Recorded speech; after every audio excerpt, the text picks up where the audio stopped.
안녕하세요. 저는 딸 하나 키우며 화장품 매장을 운영하며 생계를 꾸리고 있는 50대 여성입니다.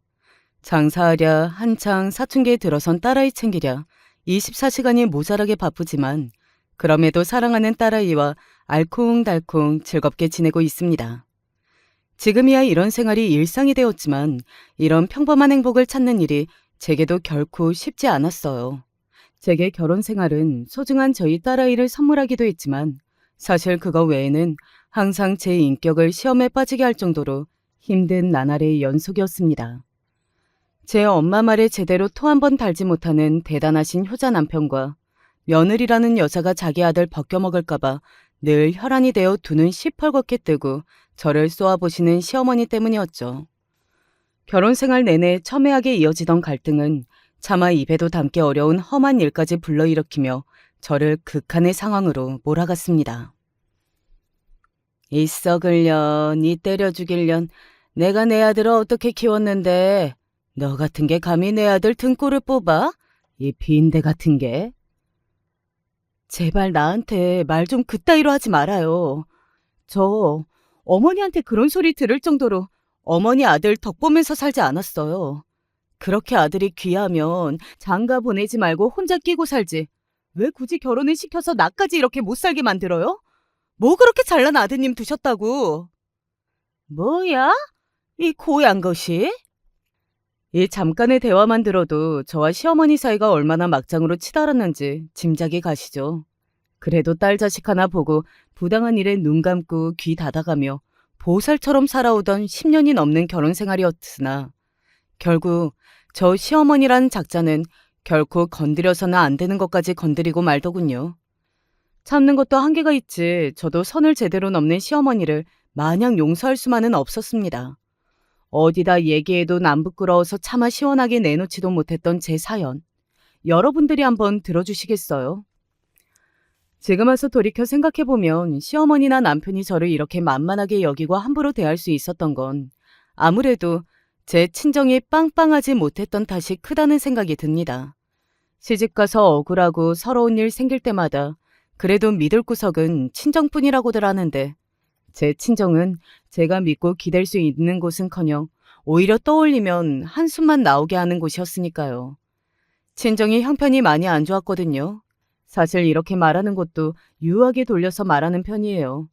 있는 그대로 말하자면 저희 친정 부모님은 평생을 하루 벌어 겨우 하루 먹고 사는 것도 빠듯할 정도로 늘 가난하고 결핍하고 궁핍한 분들이셨습니다. 원래 곳간에서 인심 난다고들 하잖아요. 사람이 마음의 여유를 가지고 주변 사람들을 돌아볼 수 있는 것도 자기가 아쉬운 게 없고 넉넉할 때 가능한 거예요.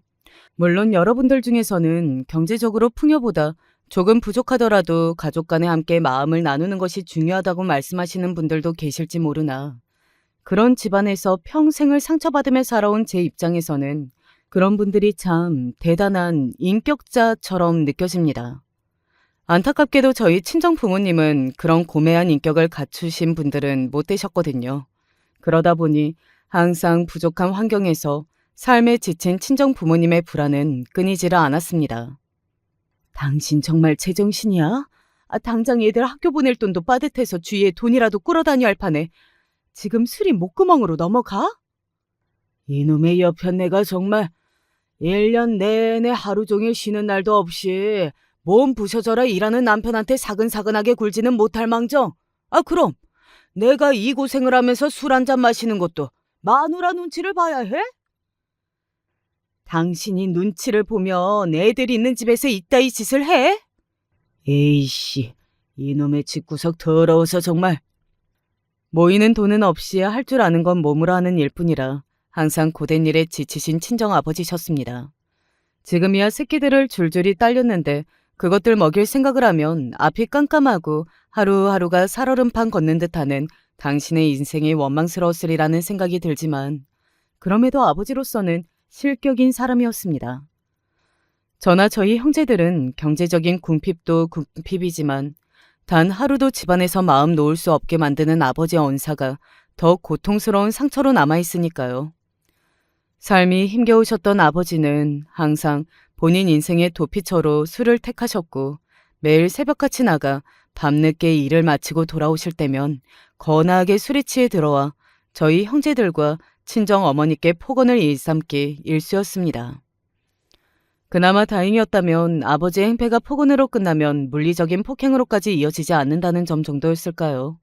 하지만 기억이 존재하는 시점부터 늘 아버지의 그런 난폭한 모습을 보고 자라난 저희 형제들의 어린 시절 트라우마는 대단할 수밖에 없었습니다. 저도 그렇고 저희 형제 자매 중에서 지금까지도 술에 입에 대는 사람이 없어요. 그 정도로 아버지의 주사는 정말이지 신물이 날 정도로 지긋지긋했으니까요. 그런 아버지에게서 악착같이 저희들을 지켜내려고 아등바등하시고 도간에 든 쥐마냥 독이 바짝 올라서 매일같이 악을 쓰는 친정 어머니셨습니다. 공부해야 한다. 이런 집구석에서 해주는 거 하나 없으면서 너희한테 이런 얘기하는 면이 안 선다는 건 안다만 그래도 이게 우리 현실인 것 어떡하겠냐.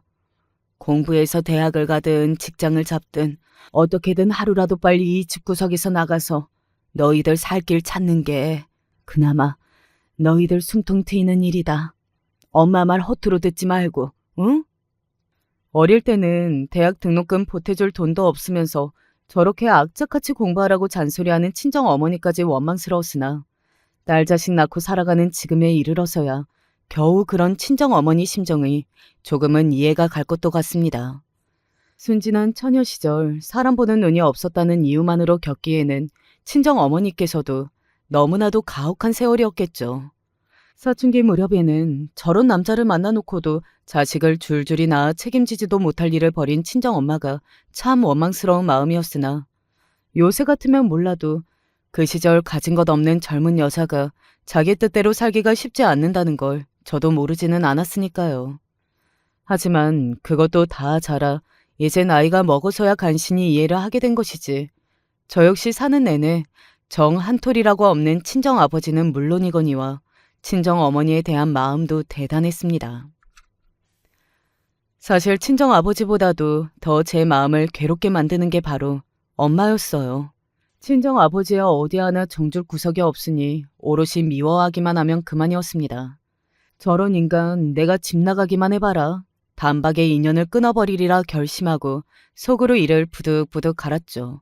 하지만 엄마에 대한 마음은 그와는 비교할 수 없을 정도로 복잡하고 갑갑했습니다. 아이고, 자려면 제대로 누워 자지. 몸 상하게 책상 위에 엎어져서는. 거친 아버지 때문에 덩달아 우악스러워진 어머니는 자식들에게도 말을 상냥하고 다정하게 하시는 편은 아니었습니다. 그런 어머니가 어머니 목소리가 다소 누그러질 때는 저희가 잠들었을 때 정도였을까요? 그날도 어떻게든 성적을 올려보겠다고 좁은 방구석에 놓인 책상 대신으로 쓰던 접이식 밥상에 책을 펼쳐놓고 밤늦게까지 공부하다 언제 잠든지도 모르게 엎어져 잠이 들었나 봅니다. 어머니 기척에 선잠에서 깬 저였지만 드물게 다정한 목소리를 내주시고 이불을 펴 제 어깨에 덮어주시며 도닥여주시는 손길을 조금이라도 더 받고 싶어 그저 자는 채 했던 밤이었죠. 에이구, 내가 내 새끼 다 축내는구나. 못난 어미란 뭐 하나 시원하게 해주지는 못하고 새끼들을 이리 고생만 시키고. 깨어있을 땐 늘상 고함을 치시던 서리빨 같은 기세는 다 어디로 가고 어머니의 물기 어린 목소리에 가슴이 찡했습니다. 무능한 남편 대신 아버지가 해줘야 할 몫까지 홀로 감내하느라 늘 인생이 고단하셨던 엄마이셨습니다. 나를 이렇게 힘든 환경에서 유년 시절 내내 상처 입게 만든 어머니에 대한 원망이 가시질 않으면서도 친정 엄마를 속 시원히 마냥 미워할 수 없었던 이유도 그 때문이었어요. 어린 마음에 엄마에 대한 원망을 달래기 힘들어 괴로워하면서도 원망하는 마음이 들었다는 사실만으로도 죄책감을 느껴야 했기에 더욱 힘들었습니다. 지금도 친정 엄마만 떠올리면 제 가슴속 응어리가 맺힌 감정의 찌꺼기부터 연민과 애정이 뒤범벅되어서 참 복잡한 마음이에요. 아마 저처럼 힘든 환경에서 자라신 분들이라면 제 이런 모순되고 복잡한 마음을 이해하실 수 있을 거예요. 원래 마냥 믿고 싫기만 한 사람보다 이런 감정을 감당하는 게 훨씬 괴로운 법이죠. 제가 오랫동안 결혼에 대해 부정적으로 생각하고 아이를 갖고 싶어 하지 않았던 이유도 바로 이런 점 때문이었습니다. 언제가 될지는 모르겠으나 만약 나에게도 자식이 생긴다면 결코 내 자식에게는 내가 내 어머니에게 느끼는 감정 같은 괴로운 일은 겪지 않게 해야 한다는 굳은 다짐을 하고 있었습니다. 그렇게 자식이 행복한 환경에서 유복하게 자라게 만들 수 있는 능력이 없다면 차라리 아이를 낳지 않는 게 맞다고 생각했으니까요. 고등학교만 간신히 졸업하고 곧장 취업을 핑계로 서둘러 친정을 떠난 어린 나이에도 이런 굳은 결심으로 가득 차 있던 저였습니다. 남들 한창 꾸미는 데 관심 있고 연애에 마음을 뺏긴 그 좋은 시절에도 한눈 팔지 않고 악착같이 돈 버는 일에만 청춘을 보낸 것도 이 같은 이유에서였죠. 수년이 흐른 후에 제 힘으로 열심히 번 돈을 가지고 방송대에 입학하여 꿈에 그리던 대학생활을 하게 되기는 했지만 그렇게 공부하라고 학창시절 내내 들들 볶아놓고도 대학 등록금은커녕 입학금 내줄 형편도 되지 않아 끝내 대학에 보내주지 않은 부모님에 대한 원망이 어마어마했습니다. 처음 집에서 독립하고 몇 년간은 거의 친정의 발걸음을 끊었다시피 할 정도였으니 말 다했죠. 그럼에도 불구하고 그 끔찍한 집구석에서 하루하루 살얼음판 걷는 생활을 하고 있을 동생들은 마음에 걸리더라고요. 제가 도무지 견딜 수 없어서 여건이 되자마자 박차고 나오기는 했으나 저 역시 위에 오빠와 언니가 저처럼 차례로 집을 떠날 때마다 부러운 마음과 함께 나도 데려가 줬으면 하고 속으로 몰래 원망하곤 했으니까요. 물론 머리로는 본인 입 하나 채우기도 빠듯한 형편인데 동생까지 달고 나간다는 게 말도 안 된다는 걸 알고 있었고 저 역시 손이 형제들과 비슷한 행보를 걷게 되며 그게 불가능한 일이라는 걸 알고 있었습니다. 하지만 형제 자매 중 중간에 낀 입장이라 그런지 제가 떠나고 나서 동생들 역시 저와 같은 막막한 심정을 느꼈으리라 생각하니 도저히 모르는 척할 수가 없더라고요. 이거 부모님한테는 말하지 말고 너희 꼭 필요한 일이 있을 때 비상금으로 써. 특히나 아버지한테는 절대로 말하지 말고. 알았지? 응. 언니도 혼자 나가 있으려면 돈 쓸 때 많을 텐데 우리 생각까지 해줘서 정말 고마워. 몇 푼 되지도 않은 용돈을 받으며 몸들 바를 몰라하는 동생들이 안쓰러웠습니다. 그 몇 푼 안 되는 돈마저 술 취한 아버지한테 죄다 빼앗기고 제게 미안해서 오는 동생들을 보고 그간 간신히 참아왔던 원망을 폭발했을 때 저도 정말 제정신이 아니었어요. 자식들 잘 먹여 살려도 모자랄 판에 집 떠난 딸이 동생들 걱정해서 쥐어준 그 푼돈까지 빼앗아가요? 그걸로 또 술을 사 마셔. 아버지가 그러고도 사람이야? 술이 그렇게 좋으면 혼자서 술이나 퍼마시며 살 일이지. 이럴 거면 도대체 자식은 뭐 한다고 낳았어? 이게 저 대가리 좀 굵었다고 어디 아버지 앞에서 감히 소리를 지르고 있어? 네 년 그만큼 커서 사람 구실하게 만들어준 게 누군데 이 배응만덕한 건. 평생 얼마 되지도 않는 돈 벌어오는 걸로 자식들 앞에서 그 유세를 떨어놓고 정작 그 돈으로 술이나 처먹고 다녔으면서 은혜는 무슨 은혜야. 나 당신 같은 인간 덕 보고 산 적 없어. 이 지긋지긋한 인연도 이제 끝이야. 오냐, 나도 너 같은 자식 새끼 둔 적 없다. 한 번도 아버지다운 아버지라고 생각해 본 적 없는 친정아버지와 인연을 끊은 날. 분노에 눈에 뒤집혀 고래고래 악을 써가며 패악을 부리는 저를 보고 친정어머니 표정이 망연자실해졌습니다. 그렇게 아버지와 지긋지긋하게 싸워가면서도 이 꼴만은 보지 않으려고 하셨을 테니 그럴만도 했겠죠. 하지만 저 역시 참을 만큼 참았습니다. 자식들이 이렇게 고통받는 걸 뻔히 알면서도 그래도 새끼들 아버지인데 하는 핑계를 대며 끝끝내 아버지가 갈라서지 않는 어머니까지 원망스러웠습니다. 지금이야 저도 결혼도 해보고 자식도 낳아봤으니 이혼이라는 게 결코 쉽지 않은 문제라는 건 알고 있습니다. 그때는 더 그랬을 터이니 오죽했겠습니까? 하지만 그럼에도 제 안에 차고 넘쳐 흐르는 분노는 제 주변 사방을 가리지 않고 찔러댔죠. 그런 저를 보며 처음으로 엄마가 제 앞에서 눈물을 보이며 말씀하셨습니다. 자영아, 이게 다 내 탓이다. 내가 덕이 부족해서 자식 새끼들 가슴에 피멍을 들게 하고 내가 죄인이다. 내가 죄인이야. 차라리 평소처럼 고함을 치며 이게 무슨 버르장머리냐며 호통을 쳤으면 제 속이 더 시원했을까요? 차마 화를 쏟아낼 수도 없게 먼저 눈물을 터뜨리는 엄마를 보니 왜 내가 이런 상처를 받아놓고 죄책감까지 느껴야 하는 건지 더욱 우라통이 터져 감정을 달래기 어려웠습니다. 그렇게 몇 년간은 친정 엄마와도 서운했어요. 그러고도 그 두 사람은 끝끝내 갈라서지 않고 평생을 징글징글하게 싸우대며 마지막까지 함께했으니 참 부부의 연이라는 게 뭔가 싶어요. 수년간 대면대면한 세월을 보내고 겨우 저희 모녀가 서로를 마주보게 된 것은 아버지가 돌아가시고 나서였습니다. 평생 술 때문에 당신 아내와 자식들을 불행의 구렁텅이에 집어넣은 친정아버지가 음주운전 사고로 돌아가시게 된 건 참 기묘한 감상을 불러일으키더군요. 평생을 술 때문에 가족들 고통스럽게 한 사람이 결국 술 때문에 떠나게 된 셈이니까요. 저희 가족들이 왜 그렇게 술에 진절머리를 치게 되었는지 여러분도 이해가 좀 가시겠죠? 평생 저희 가족 간 갈등의 시발점이었던 친정아버지가 떠나고 나니 오히려 가족 간의 대화 잇기가 쉽지 않더군요. 물론 저뿐만 아니라 제 형제들도 부모가 지긋지긋했을 테니 각자 독립해 나온 이후로 형제들 간에 간간히 연락을 주고받는 것 외에 부모와는 소원해지기도 했습니다. 아버지 장례식 치른다고 오랜만에 만난 친정엄마는 그새 많이도 늙어 계셨습니다. 나이가 드시기도 했지만 워낙 평생 고생을 하신 분이다 보니 본인 나이보다도 더 나이가 들어 보였어요. 예전에 서슬퍼런 기세는 다 어디 가고 어깨가 반은 쪼그라든 듯한 초라한 모습에 어쩔 수 없이 또 가슴이 아파졌습니다.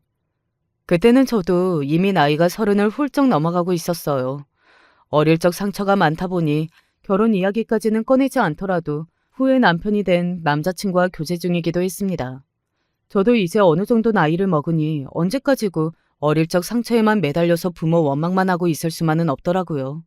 저도 제 나름대로의 인생을 꾸려가야 할 시기였고 이제는 저 스스로 제 인생에 책임을 져야 하는 나이였습니다. 그렇게 조금은 자라고 나니 그 시절의 엄마가 얼마나 하루하루 살아가기 막막했을지 그제야 돌이켜보게 되더라고요. 저희 남매를 키우며 아등바등 살아가던 그때의 엄마가 당시에 저보다 어린 나이였다는 걸 떠올려 보면 더더욱 그랬습니다. 이제 엄마도 마음의 짐 좀 내려놓고 사세요. 아버지 곁에서 또 아버지한테서 우리 지켜내느라 애 많이 쓰셨어요. 덤덤하게 말하는 저를 보고 소리도 내지 못하고 죄인처럼 숨죽여 우시는 엄마를 보면서 부디 지금부터라도 엄마 인생이 평온해지셨으면 하고 바랐습니다. 원망이 아주 사라졌다고 하면 거짓말이겠지만 그건 진심이었어요. 책임을 다하지 않는 가장 한 사람 때문에 상처받은 사람이 너무 많았습니다. 저도 형제 자매들도 어머니도 그런 아버지에게 벗어나 다들 조금은 평화로워지기를 바라는 마음이었어요. 그렇게 차츰 시간이 지나갈수록 대면대면했던 저희 친정 식구들 사이도 조금씩 풀어지기 시작했습니다. 위에 두 오빠 언니와 동생 하나도 결혼해 가정을 이루고 조카들을 보아서 그런지 예전보다 한층 마음이 누그러지기도 했더라고요. 주어진 상황이 팍팍해서 그렇지 누구인들 본인 낳아준 부모님과 그리 척치고 살고 싶었겠어요. 무엇보다 더는 저희 고통스럽게 만들 아버지가 없다 보니 다들 조금씩은 마음을 열 수 있기도 했겠죠. 아버지 음주 사고로 돌아가시고 어느 정도의 보상금이 나오기는 했지만 없는 형편의 아버지 장례식을 치른다고 별로 남는 것도 없었습니다. 거기다 항상 뼈 빠지게 일을 해도 하루 벌어 하루 풀칠하기 입에 풀칠하기 바빴으니 여전히 친정 형편은 궁핍하기 짝이 없었어요. 저도 사회생활 시작한 지 어언 10년이 넘어가고 있었고 제 형제 자매들 역시 이제는 어느 정도 안정을 이루며 살고 있었기에 친정 엄마께 조금씩이나마 도움을 드리려고 했지만 엄마의 반응은 단호했습니다. 됐다. 늙어 꼬부라지지 않는 이상 내 먹고 살 것 정도는 나 알아서 충분히 해결할 수 있다. 어미라고 자식한테 해준 것도 없는데 너희한테 짐까지 데리고 싶지 않아. 짐이라니 무슨 말을 그렇게 해 엄마. 형제 자매들은 돌아가며 엄마를 설득했지만 엄마의 뜻은 꺾이지 않았습니다. 엄마 나름대로는 자식들에 대한 부채감을 그런 식으로라도 갖고 싶어 하시는 것 같았어요. 결국 나중에 엄마가 더 나이 드시면 어차피 우리 도움이 필요할 테니 월마다 각자 조금씩 적금 통장에 엄마 노후자금 명목으로 넣어두는 정도로 합의를 보게 되었습니다. 연애를 길게 하던 남편과 결혼을 한 것도 친정아버지가 돌아가신 이후였습니다. 솔직히 아버지 살아계실 때에는 제 주변에 그 누구도 그 사람한테 소개시켜주고 싶은 마음이 조금 더 없었으니까요.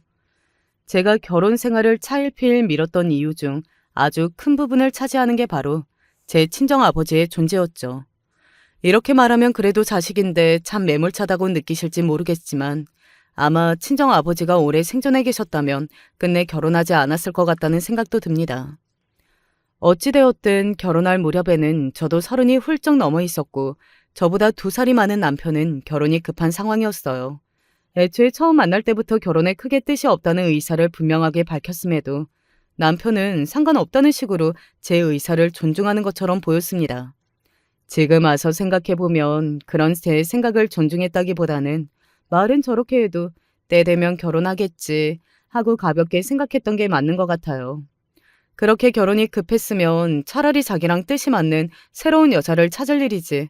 그래도 다른 여자랑 그러기는 싫었는지 결혼 정년기를 넘기기 시작하자 남편 쪽에서 먼저 결혼 압박이 들어왔죠. 자영 씨도 내가 아주 싫은 건 아니니까 지금껏 나를 만났을 거 아니야. 나도 이제 와서 다른 사람 만나서 결혼하고 싶은 마음은 없어. 나 자영 씨한테 결혼했다고 뭐 대단한 거 요구할 생각도 없고 그냥 우리 2사람이 형편에 맞춰서 서로 의지하면서 살아가는 거 말고는 바라는 거 없어. 그때는 아버지가 돌아가시고 친정엄마와도 조금씩 사이가 풀어져 가고 제 마음의 긴장의 끈도 느슨해져 가고 있었어요. 저 사람 말 맞다나 저 사람이 마음에 들지 않더라면 결혼도 하지 않고 연애를 이렇게 오래 하지도 않았을 거고 저야 결혼 생각이 중요하지 않다고 쳐도 저 사람 생각은 또 다르겠다는 마음도 들었습니다. 연애를 오래 할 때 요란하게 만나지는 않더라도 제게 크게 서운하게 한 적은 없는 남편이었어요. 이렇게 잔잔하게 서로 의지하고 살아가다 보면 나쁘지 않겠다는 생각이 들었습니다. 결혼을 결심하기에는 조금 낭만이 부족할 수는 있겠으나 워낙 어린 시절부터 부친에게 지긋지긋하게 시달려온 바 있는 저로서는 집안의 안정과 평온만큼 중요한 가치는 없었습니다. 그렇게 늦은 나이에 남편과 부부의 연을 맺게 되었죠. 시어머니와의 사이는 처음부터 그다지 좋은 편은 아니었습니다. 뭐 하나 내세울 곳 없는 가난한 집안 출신의 며느리에 그렇게 남편과 오래 만나면서도 결혼 얘기에는 항상 소극적인 저였으니 처음에는 시댁 입장에서 제가 그리 예뻐 보이지 않을 수 있다는 것 정도는 이해를 했어요. 문제는 그런 저에 대한 불만에서 그치지 않고 시어머니의 자식 사랑이 아주 유별날 정도였다는 겁니다. 석주야. 너 볼 때마다 왜 이렇게 살이 내려? 결혼하기 전에 내가 옆에 끼고 살 때는 얼굴에 반질반질 윤이 났는데 어째 장가를 갔으면 얼굴이 더 좋아져야지 갈수록 말라가. 제가 보기엔 별반 다를 것도 없는데 아들 축날까 싶어 안타까워 어쩔 줄 모르는 시어머니였습니다. 속으로 그런 생각이 들었다 한들 그걸 저 있는 데서 대놓고 말하는 건 저 들으라는 소리 아닙니까? 결혼 시작부터 며느리 타박하려 드는 시어머니 말이 곱게 들릴 리가 없었습니다. 너 살림은 제대로 하니? 그래도 혼자 오래 살았다고 하기에 음식은 좀 하나 싶었더니 아무리 맞벌이하고 일하러 나간다고 해도 이게 다 먹고 살자고 하는 짓인데 끼니는 제대로 챙겨야 한다. 알지? 그 끼니 챙기라는 말은 저희 부부 몸 안 상하게 잘 챙겨 먹으라는 소리가 아니라 당신 아들내미 잘 챙겨 먹이라는 뜻이었죠. 지금은 더 적성에 맞는 장사 일을 하지만 그때는 저도 회사에 다니고 있었어요. 저도 똑같이 밖에 나가 하루 종일 일하고 고단한 몸을 이끌고 퇴근하는 사람이었다는 말입니다. 한마디로 며느리에 대한 취급이 귀한 아들놈 밥 차려주는 식모 수준밖에 되질 않았습니다. 그래요. 내 아버지라는 사람도 자식 귀한 줄 모르고 살았던 사람인데 결혼을 했다고 하더라도 시어머니랑 제가 무슨 피가 섞인 것도 아니고 당신 아들 귀하게 생각하고 남의 자식인 며느리에게 정주지 못하는 시어머니가 딱히 원망스러운 생각이 들지는 않았습니다. 어차피 저한테도 처음부터 남이었고 남편 어머니라고 해서 딱히 정을 준 적도 없었으니까요. 다만 제게 해준 것도 없으면서 당신 아들 저한테 보냈다는 이유 하나만으로 저를 당연히 당신 아들 인생 위에서 소모품처럼 살아야 하는 사람 취급하는 그거 하나가 마음에 안 들었을 뿐이죠. 그러니까 애초에 시어머니에게는 딱히 기대를 할 게 없었다고 보는 게 맞을 것 같습니다. 남편도 제가 당신 어머니 좋아하지 않는다는 건 일찍부터 깨닫고 있었어요. 하긴 자기도 눈이 있고 귀가 있으면 제 모친이 저에게 어떻게 행동하는지 뻔히 알면서 양심이 있으면 자기도 할 말이 없었겠죠. 그래도 어른 앞이라고 불만이 가득해도 꾹 참고 대거리하지 않는 것만으로도 제 입장에서는 나름대로 연장자에 대한 예의를 갖추고 있었다고 생각했습니다.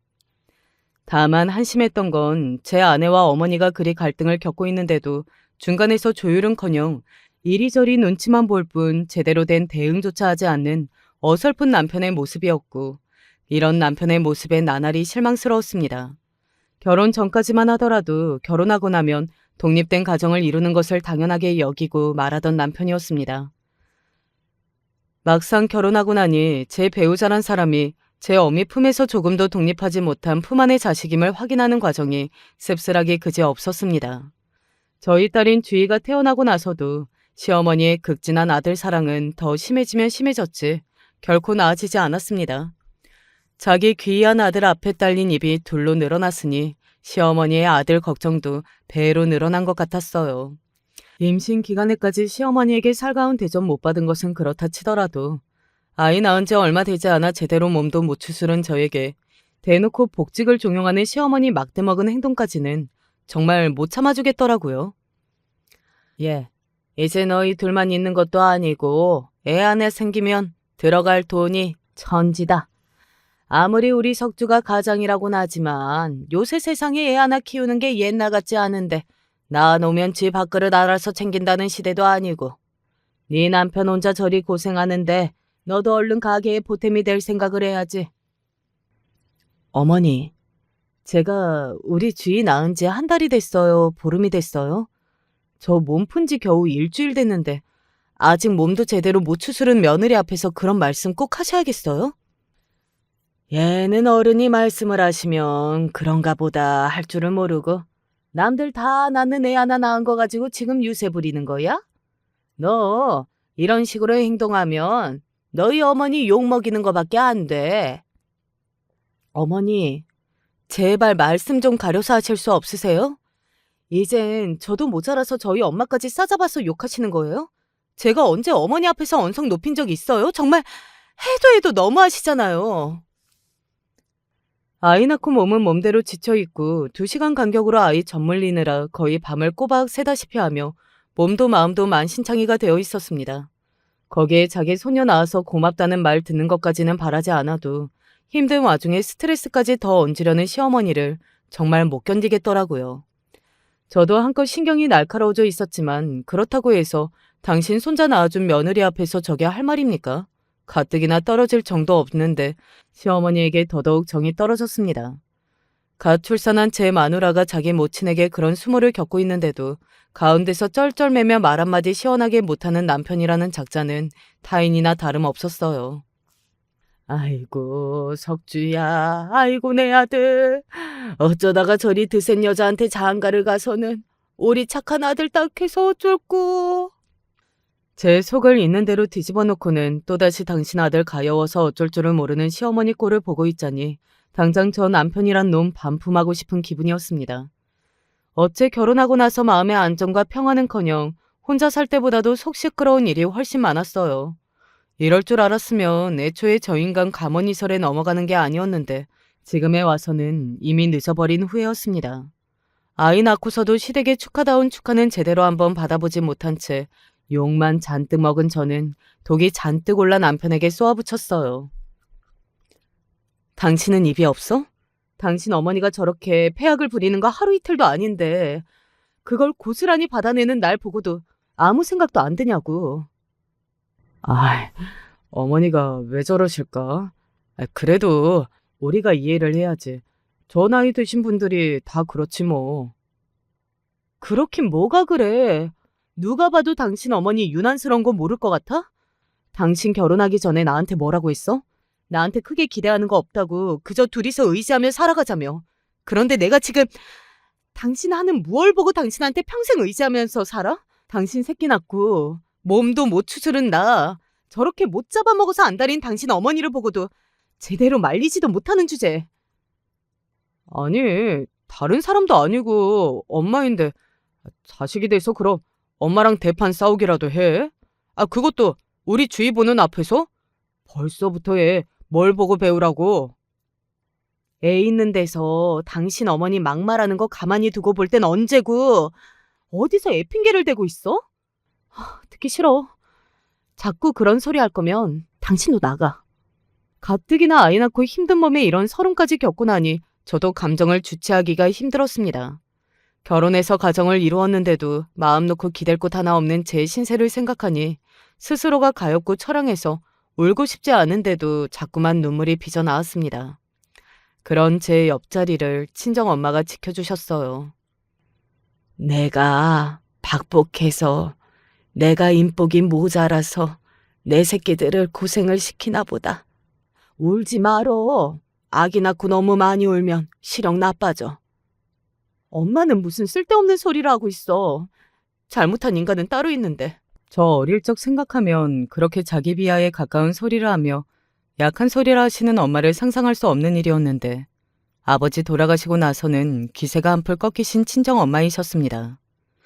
저는 저대로 엄마가 미안해할 일이 아닌데도 일일이 제게 죄인처럼 구는 엄마 때문에 더 속상했어요. 그동안은 엄마도 워낙 억척스럽고 무뚝뚝하게 말씀하셔서 몰랐으나 이제와 생각해보면 자식들이 밖에 나가 대우받지 못하고 살 때마다 그걸 다 본인의 부덕의 소치로 들리시는 친정엄마이셨습니다. 대접도 받아본 사람이 받을 줄 아는 거라고. 다른 것도 아니고 가정에서 부모에게조차 제대로 대접받지 못하고 큰 자식들이니 그런 자식들이 살면서 겪는 순환들이 다 당신 탓인 것처럼 생각하시는 것 같았어요. 우리 주위 보면 볼수록 자영이 너 어릴 때랑 똑 닮았다. 그래, 네가 갓 태어났을 때 일이 어여뻤는데 내가 그때는 사는 게 너무 팍팍하고 삶에 치여서 그런 것도 제대로 볼 줄 모르고 그 좋은 시절 다 흘려보냈네. 손녀딸마저 자기 아들 고생시키는 짐덩어리처럼 취급하는 시어머니 때문에 마음이 상해 있던 차에 우리 아이 귀하게 여기며 위로해주는 친정엄마 말에 코끝이 시큰해졌습니다. 엄마 말대로 저희 형제자매 키울 때 워낙 고생스러워 미처 마음에 여유가 없이 제게 해주지 못하셨던 것들을 지금에 이르러 손녀에게나마 뭐든 해주고 싶어하는 친정엄마께 감사했어요. 원래 아이 가졌을 때, 아이 낳았을 때 힘든 일이 평소에 일어난 일보다 배로 더 힘들게 느껴지는 법 아니겠습니까? 그런 시기에 오히려 제게 상처를 못 입혀 안달인 시어머니나 그런 시어머니한테서 전혀 저를 지켜주지 못하는 남편에 대한 실망감으로 힘들었습니다. 그 시기에 친정엄마께서 제 곁을 지켜주지 않으셨다면 훨씬 더 힘든 시간을 보내야 했을 겁니다. 아이 태어나고 가정이 다복해야 할 시기에 시어머니는 끊임없이 분란을 만들고 남편은 어설픈 효자 노릇하느라 제게 전혀 힘이 되어주지 못했습니다. 제가 산후 우울증으로 힘겨워했던 건 역시 아이를 낳았다는 그 사실 자체보다는 가정에 새로이 아이가 태어났음에도 불구하고 전혀 가정의 울타리에서 보호받지 못하고 있다는 생각 때문이었을 겁니다. 처음에는 그나마 자기 모친과 저 사이에서 눈치 보는 신용이라도 하던 남편은 시어머니에 대한 제 불만이 거세지자 본색을 드러내기 시작했습니다. 그럼 어쩌라고. 원래 고부 사이에 일어나는 문제는 여자들끼리 알아서 해결해봐야지. 괜히 내가 끼어들었다가 갈등만 더 커지지. 더 나아질 리가 있어? 그리고 생각을 해봐. 하나 있는 아들 평생 고생하면서 키우셨는데 며느리라고 들어온 여자가 살가운 데라고는 하나도 없어서 정도 못 붙이겠고. 우리 엄마도 오죽하면 그렇게 나오시겠어. 당신 친정에서 그렇게 당신한테 어릴 때 모질게 대했다면서. 당신 어머니하고는 잘만 지내더니 우리 엄마는 친엄마가 아니라 시어머니니까 그렇게 성질대로 막대해도 괜찮다. 이거야? 무슨 정신 나간 소리를 하는 거야. 나한테 막대하는 건 당신 어머니야. 처음부터 나 마음에 안 든다는 티를 그렇게 내놓고서는 나는 몰라도 하다못해 자기 손자를 낳아줬으면 최소한의 예의는 지켜야 할 거 아니야. 애 낳고 상처난 거 아물기도 전에 내 아들 등골 뽑아먹지 말고 나가서 일하라고 하는 사람한테 무슨 수로 정을 붙여. 내가 뭐 얼마나 대단한 사람이랑 결혼을 해서 당신 어머니한테 이런 대접을 감내하면서 살아야 하는 건데? 그리고 내가 그런 수모 당하고 있을 때마다 단 한 번도 제대로 된 버팀막 역할 못 해준 사람이 이제 와서 뭐가 어쩌고 어째? 당신 정말 말이면 단 줄 알아? 부부 사이는 날이 갈수록 극으로 치달았습니다. 남편에게는 처음부터 그저 결혼할 여자가 필요했을 뿐이었구나 하는 생각에 분했어요. 저를 정말 평생을 함께할 동반자라고 생각했다면 어떻게 제게 그런 식으로 굴 수가 있었겠습니까? 처음부터 저도 가정에 분란 만들기 싫어서 시어머니가 싫은 소리를 내도 남편이 제대로 된 대꾸를 하지 못해도 그저 참기만 했어요. 그게 현명한 방법이 아니라는 생각은 저도 하고 있었지만 워낙 저희 친정집이 어릴 때부터 시끄러운 집안 아니었습니까? 이유야 무엇이든 간에 집에서 큰 소리 나는 자체가 너무 지긋지긋했습니다. 그들이 잘하고 제가 잘못해서가 아니라 집안에 큰 소리 나는 게 너무 싫어서 그냥 넘어갔던 게 억울해서 미칠 지경이었어요.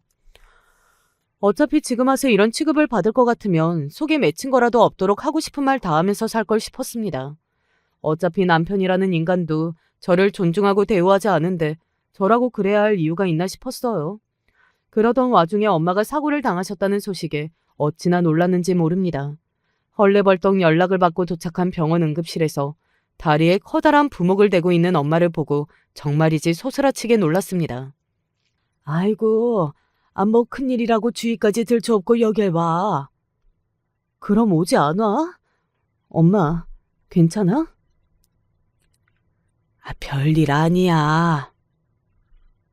아버지 벌이가 시원치 않았고 그나마도 술 마신다고 번 돈을 가져다 쓰기 일쑤였으니 어머니는 평생을 허리 한 번 제대로 피지 못하고 일을 하셔야 했습니다. 저희 어릴 때부터 하시던 청소 일을 그때까지도 계속하고 계셨죠. 이제 나이가 드시고 무릎이니 허리니 어디 한 군데 성한 곳이 없어 형제 자매들끼리 입을 모아 이제 좀 쉬시라는 말씀을 드리기도 수차례였으나 아버지 돌아가신 이후에 본인 생계는 본인이 책임지겠다며 딱 잘라 말씀하신 이후로 결코 저희 형제자매에게 손을 벌리려 하지 않는 엄마이셨습니다. 그날 사고도 늘 하시던 계단 청소 일을 하다가 미처 엄마가 청소하고 있는 줄 모르고 급히 안에서 누군가 문을 여는 바람에 문에 부딪힌 엄마가 계단에서 굴러 떨어지면서 생긴 낙상 사고였습니다. 그러니까 이제 청소 일 좀 그만하시라니까. 그래요. 이참에 일 좀 정리하세요. 정리하긴 무슨. 나 아직 쓸만하다. 사람이 움직일 수 있을 때는 자기 힘으로 일해서 먹고 벌어먹고 사는 게 당연한 거야. 형제들 성화에도 엄마 태도에는 변함이 없으셨죠. 하지만 당장 몸을 저렇게 다치셨는데 일을 나가는 것은 천부당만 부당한 일이었습니다. 결국 이렇게 다치고 나서야 평생 처음으로 휴식이라는 걸 취하게 된 엄마이셨어요. 저희들 다 시집장가 보내고 이제 집안 재산 축내는 아버지도 없고 청소 일에서 버신 돈은 고스란히 엄마 몫이었습니다. 하지만 그렇게 일하신 지 얼마 되지도 않았을 뿐더러 그동안 워낙 모아놓은 게 없다 보니 그것도 얼마 되지 않았어요. 저희 형제 자매끼리 엄마 위에 모아둔 돈은 엄마 병원비며 이것저것 들어갈 때가 많아 남는 것도 없더라고요. 당장 엄마 생계가 걱정이었습니다. 결국 저희 형제 자매들끼리 모여서 작당을 했어요. 십시일반으로 모아서 목돈 용돈으로 들여봤자 어차피 안 받으실 거니 무작위로 엄마 몸보신이라 하라는 핑계로 따로 조금씩 돈을 보내드리면 설마 그것까지 거절하시지는 못하실 거라는 계산이었죠. 그래도 자식이 5이다 보니 10만 원씩만 보태도 50만 원이 훌쩍 모이더라고요. 물론 크지 않은 돈이기는 했습니다만 그것보다 더 드렸다가는 정말로 난리를 피우실 엄마라는 걸 알기에 일단 급한 불이라도 끄실 수 있도록 해드리자는 생각이었죠. 그렇게 생각날 때마다 돌아가면서 달마다 10만 원씩 엄마한테 붙이기 시작했습니다. 물론 처음엔 그것도 쉽게 받으려 들지 않으신 친정 엄마이셨어요. 그런 엄마를 보며 제가 소리를 버럭 질렀습니다. 자식이 엄마 맛있는 것 좀 사드리라고 돈 10만 원 보내는 것도 이렇게 눈치를 봐야 해? 엄마, 정말 딸 자식 이렇게 구차하게 만들 거야? 내가 뭐 돈 1,000만 원을 보냈어, 100만 원을 보냈어. 요새 10만 원 가지고 밖에 나가서 장 보면 별로 살 것도 없어. 겨우 이것 가지고 뭐라고 하지 마요. 다들 제대로 입을 맞춰놓은 통에 이번만큼은 엄마 고집이 통하지 않았습니다. 고작 자식들한테 월 10만 원씩 받는 걸로도 송구하기 짝이 없다는 표정의 엄마이셨어요. 저희도 자라면서 받는 게 익숙하지 않은 공공한 생활을 했지만 엄마 역시 평생을 그렇게 살아온 사람이 아닙니까? 이래서 받는 것도 받아본 사람이 할 줄 아는 거지. 평생 받아본 적 없는 사람한테는 진심으로 고마우면서 받는 것도 연습이 필요한 일이더라고요. 그래도 그런 자식들 생각해서 더는 물리지 않는 엄마를 보니 다행이라는 생각을 했습니다. 일이 터진 건 그렇게 친정 엄마에게 달마다 10만 원씩 붙여드린 지 반년도 되지 않을 때였어요. 우리 주위가 아직 돌무렵이라 제 육아 휴직도 끝나지 않은 시점에서였습니다. 워낙 냉랭한 고부지간이다 보니 가급적이면 시댁 방문하는 일이나 함께 있을 일을 만들지 않는 저였지만 그렇다고 조부모님 제사까지 빠지는 건 도리가 아니니까요. 물론 제가 도리 지킨다고 그 집안에서 좋은 소리 들을 일은 없었으나 그렇다고 저들하고 똑같은 인간으로 싸잡히기는 싫어서 제 할도리는 피하지 않고 다 했습니다. 허리 펼 시간이 없이 전 부치고 제사 음식 만들으나 녹초가 된 와중에 친정엄마한테서 전화가 왔어요. 그날 시댁으로 나서기 전에 엄마에게 맛있는 거 사드시라며 돈을 붙여드리고 온 것을 이제 확인하신 모양이었습니다. 얼마 되지도 않은 돈인데 확인하고 나면 꼭 이렇게 전화를 주시는 엄마이셨어요. 이참에 잠깐 허리라도 펴야겠다 싶어 온몸에 풍기는 기름 냄새에 속이 메스꺼려 베란다로 나갔습니다. 엄마, 왜? 왜긴 우리 딸 용돈 준 거 고마워서 전화했지. 그거 뭐 얼마나 된다고. 용돈이라고 하기도 민망스럽다. 무슨 소리야. 우리 딸 새끼 키우기도 빠듯할 텐데 어미까지 챙기느라 정말 고생이 많아. 월 10만 원 용돈 드리는 것 치고 인사가 너무 거창한 거 아니야? 나 민망하다 엄마. 민망하긴. 내가 부모 복, 남편 복은 없어도 자식 복은 있는가 보다. 그래. 엄마가 그렇게 말해주니 딸내미 힘이 나네. 나 전부치다 나와서 다시 들어가 볼게요. 그렇게 엄마와의 통화를 훈훈하게 마치고 돌아서다가 그만 기절할 뻔했습니다. 언제부터 서 있었는지 제 뒤에 시어머니가 바짝 붙어서 서서는 저와 저희 친정엄마 전화를 고스란히 엿듣고 있었던 게 아니었겠습니까? 저도 모르게 놀라서 비명을 질렀어요. 어머니, 지금 여기서 뭐 하세요? 뭐 해? 니년이 지금 내 아들 돈을 친정에 다 빼돌려놓고 어디서 나한테 소리를 지르고 있어? 지금 무슨 소리를 하고 계시는 거예요? 너, 네 엄마한테 용돈 줬다며? 그것도 다달이. 돈 한 푼 안 벌어오는 년이 내 아들 뼈 빠지게 일해온 돈을 지 친정에다 갖다 붙여? 이래서 거지 같은 집구석이랑은 연을 맺는 게 아니었는데. 어머니 정말 미치셨어요? 당장 사과하세요. 사과? 사과는 니년이 해야지. 그러더니 번쩍 눈앞에서 불꽃이 튀었습니다. 네, 저 시모라는 정신 나간 여자가 감히 제게 손찌검을 한 거였어요. 아무리 개차반 같은 아버지 밑에서 자랐어도 태어나서 뺨을 맞은 건 그때가 처음이었습니다. 너무 놀라서 손이 벌벌 떨렸어요. 그런 저를 보며 정말 정신 나간 여자처럼 시모가 발광을 하기 시작했습니다. 이 미친년, 이 염치도 없는 년. 내 아들한테 빨대 꽂고 기생하는 것도 모자라서 내 아들 고생해서 벌어온 돈을 지 엄마한테까지 갖다 바쳐? 저 여자가 지금 제정신인가 싶었습니다. 집구석이 떠나가도록 고래고래 시어머니가 소리를 지르는 통에 온 가족이 베란다로 달려나왔어요. 뭐야, 또 무슨 일이야? 남편이라는 작자는 제 뺨이 시뻘겋게 부어올라 있는데도 또 분란을 일으켰다며 짜증스레 말했습니다. 나를 기생충 취급하는 것도 모자라서 손찌검까지 한 시어미에 사태가 이 지경에 이르기까지 반각만 했던 저 남편놈까지 도저히 용서할 수가 없었어요. 이윽고 분노에 차서 제가 이성을 잃고 소리를 지르기 시작했습니다. 니들이 뭔데 감히 나를 이따위로 홀대해?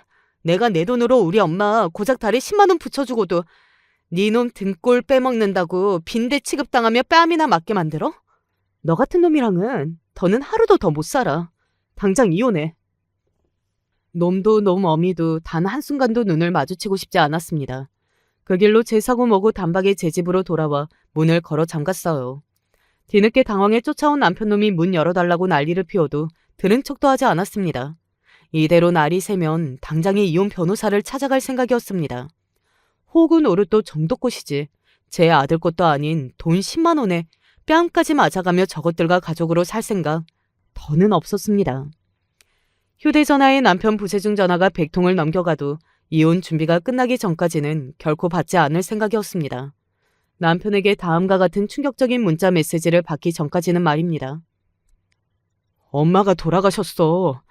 제발, 전화 좀 받아줘. 처음에는 제가 하도 연락이 안 되니 전화 받으라고 수를 쓰는 줄 알았어요. 반쯤 미심쩍은 마음으로 온 시댁 식구들이 모여있다는 영안실에 갈 때까지만 해도 시어머니의 죽음을 믿지 못했습니다. 그도 그럴 것이 며칠 전 그렇게 기운이 펄펄 날리며 며느리 뺨까지 친 여자가 갑자기 죽었다는데 어떻게 믿을 수 있었겠습니까? 온 가족이 시어머니 시신을 확인하고 시어머니의 빈소가 차려지자 그제야 정말로 그 여자가 죽었다는 게 실감이 나기 시작했습니다. 이게 도무지 무슨 일인지 영문을 알 수 없던 제게 이미 두 눈이 벌겋게 불어 터지도록 울어제낀 남편이 말했습니다. 당신이 그렇게 나가고 나서 내가 홧김에 어머니 때문에 아들 이혼당하게 생겼다고 당장 당신한테 가서 무릎 꿇고 빌라고 당신 마음 안 풀리면 엄마도 똑같이 당신한테 뺨이라도 맞으라고 소리를 질렀더니 그만 분을 못 이기고. 그러니까 저한테 그렇게 폐악을 부려놓고 그리 귀히 여긴 당신 아들이 이혼의 책임을 물으며 당신 탓을 하자 그걸 못 견디고 스스로 목숨을 끊었다는 겁니다. 솔직히 그 말을 처음 듣고 든 생각은 정말 제정신이 아니라는 거였습니다. 남편이라는 작자가 자기 잘못은 인정하지 못하고 이혼의 모든 책임을 제 어미에게 돌린 것은 둘째로 치더라도 모진 말 몇 마디 들었다고 그렇게 쉽게 제 목숨을 버리다뇨. 그게 그렇게 귀하다는 당신 아들한테 어떤 상처로 남을 줄 알았다면 세상 어떤 어미가 그런 짓을 할 수 있겠습니까? 여보, 나 정말 힘들어. 이럴 때 당신까지 나한테 이러면 정말 안 되는 거잖아. 당신까지 떠나면 나는 앞으로 어떻게 살라고. 잠시나마 남편이 가여운 생각이 들던 마음이 쏙 들어가 버렸습니다. 나랑 살면서 머글이 정이 넘치는 부부였다고 제 어미가 이사달이 난 와중에 이걸 빌미로 삼아 저와의 이혼을 무마하려는 남편을 보니 제 선택이 틀리지 않았다는 확신이 섰습니다. 남편의 지금 상황이 딱하게 된 건 딱하게 된 거고 그게 제 인생을 희생해야 할 이유는 결코 되지 못했어요. 내가 이혼하자고 한 게 비단 당신 어머니 한 사람만의 문제도 아니고 내 결심은 변함없어. 할 말은 많지만 이미 고인이 된 사람에게 말 보태봤자 소용없는 일이니까 마지막 내 도리나 하고 갈게. 당신도 마지막까지 가신 분 속 시끄럽게 하지 말고 장례 끝나면 조용히 정리할 생각하고 있어. 우리 이혼이야말로 그분이 가장 바라맞이하는 일일 테니까. 그렇게 잊은 며느리로서의 마지막 집안 행사로 시어머니의 빈소를 지켰습니다. 그러는 내내 틈만 나면 옆에서 사람이 어찌 이리 매몰찰 수 있냐는 둥 남편이 우는 소리를 했으나 귓등으로 넘겼어요. 사는 내내 내 고통을 외면하고 제 잘못까지 제 어미에게 떠넘긴 인간이 지금 봐준다 한들 변할 리 없었습니다. 시간 좀 지나고 나면 오히려 저 때문에 자기 어머니 돌아가시게 만들었다며 불똥이나 튀지 않으면 다행이었죠. 장례가 끝나자마자 서둘러 이혼을 마무리했습니다. 이혼하기 싫다며 제 앞에서 죽상을 하던 남편도 나름대로 많이 지쳤던 모양인지 그 큰일을 치르고도 결심이 흔들리지 않는 저를 보고 소용없는 일이라는 걸 알았는지 생각보다 얌전히 도장을 찍었습니다.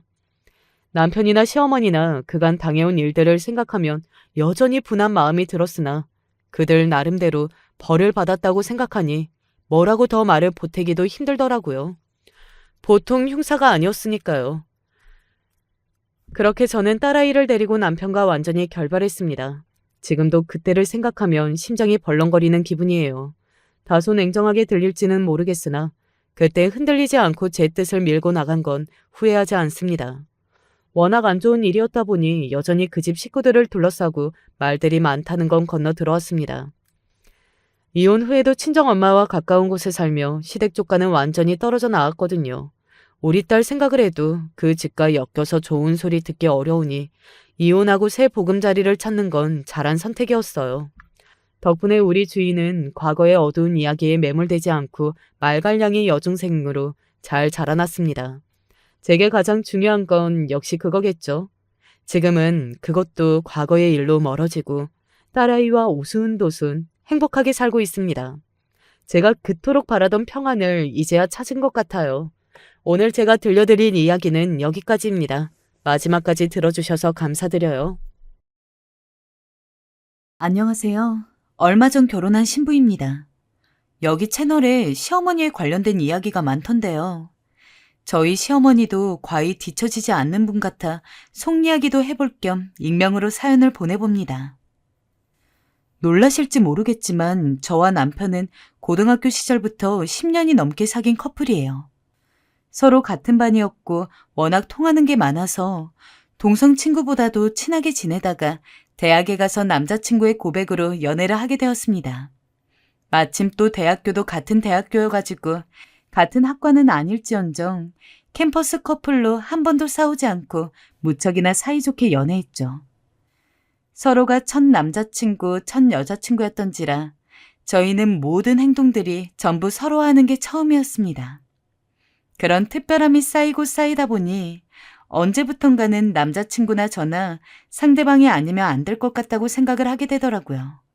게다가 사귀면서 서로 부모님들도 정말 자주 찾아뵙습니다.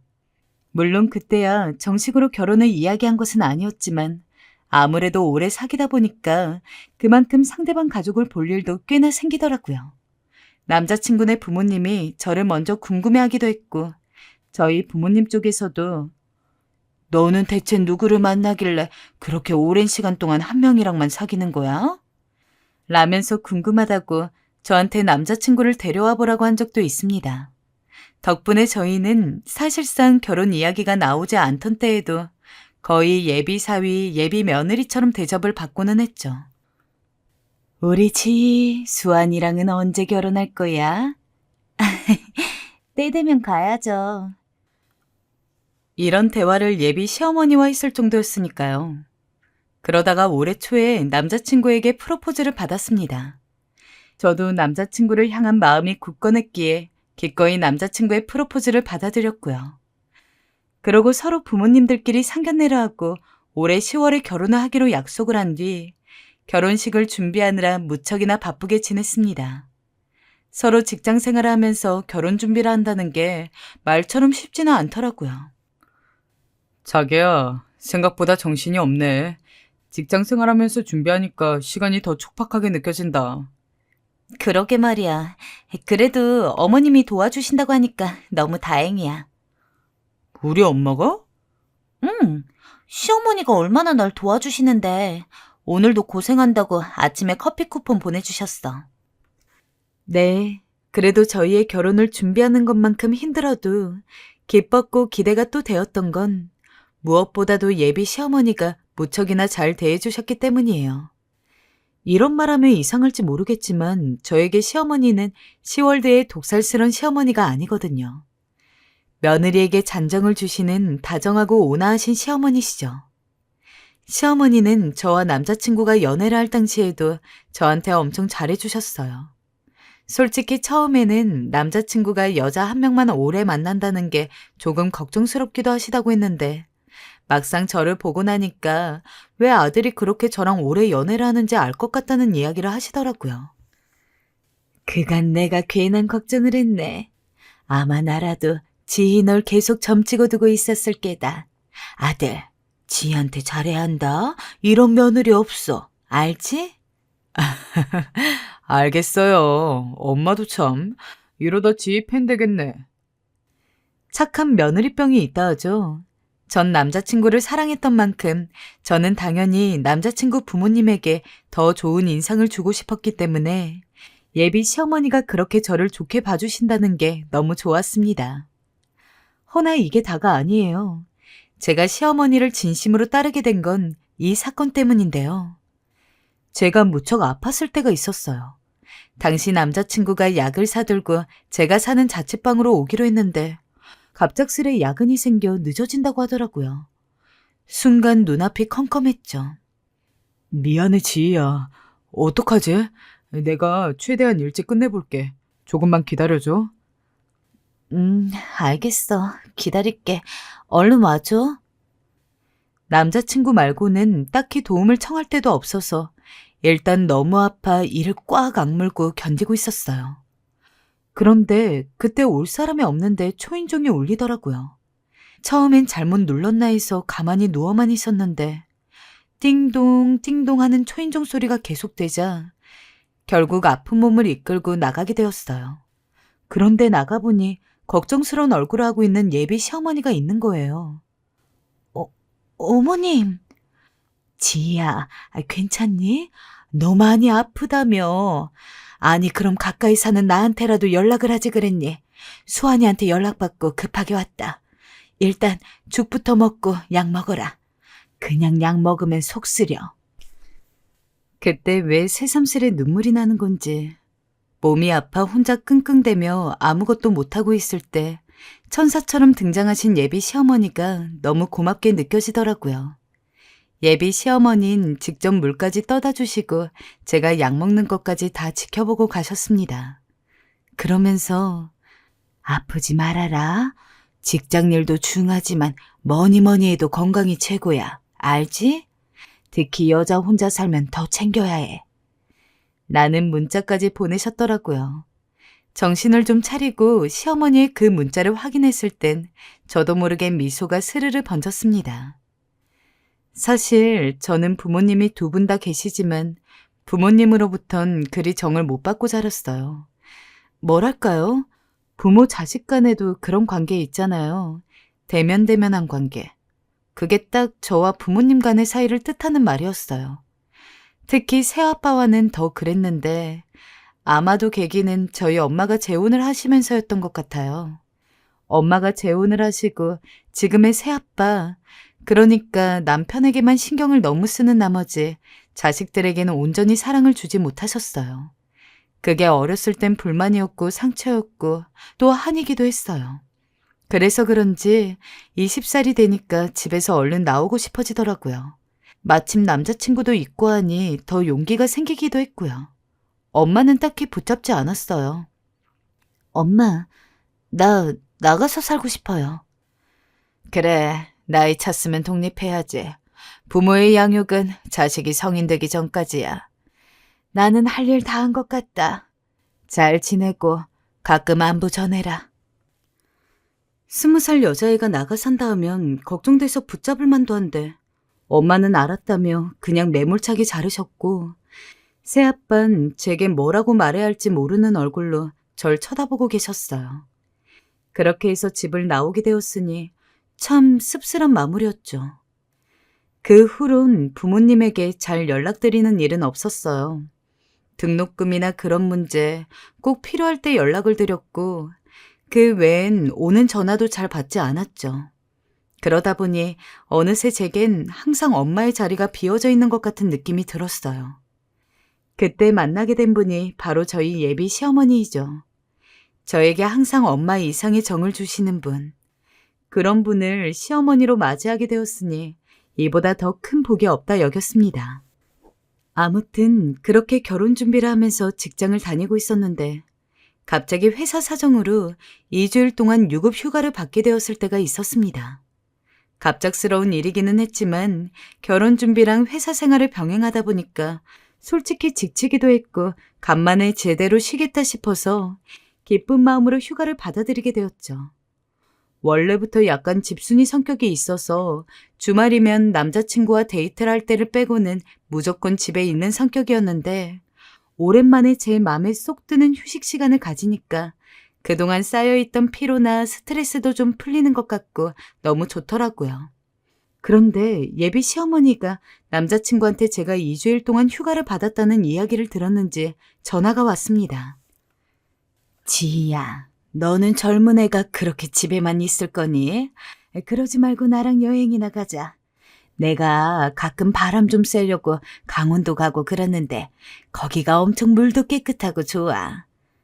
여행이요? 사실 여행을 그렇게 즐기는 편도 아니었지만 시어머니 부탁이니 거절할 수가 없었어요. 그래서 저는 남자친구에게 말을 하고 3박 4일 정도 시간을 내어 예비 시어머니와 단둘이 강원도로 여행을 가게 되었습니다.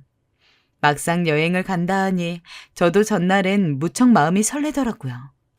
예비 시어머니는 종종 바람을 쐬러 오신다더니 확실히 강원도에서 저를 가이드해 주시는데 막을 힘이 없더라고요. 여기가 맛집이네, 저기로 가면 예쁜 것들을 많이 파네 하면서 저를 이곳저곳 데려가시는데 정말 시어머니가 맛집이라고 한 곳은 음식 맛이 전부 예술이었고 예쁜 걸 판다는 곳들은 확실히 서울에서는 쉽게 찾아볼 수 없는 것들을 팔고 있어서 보는 것도 즐거웠습니다.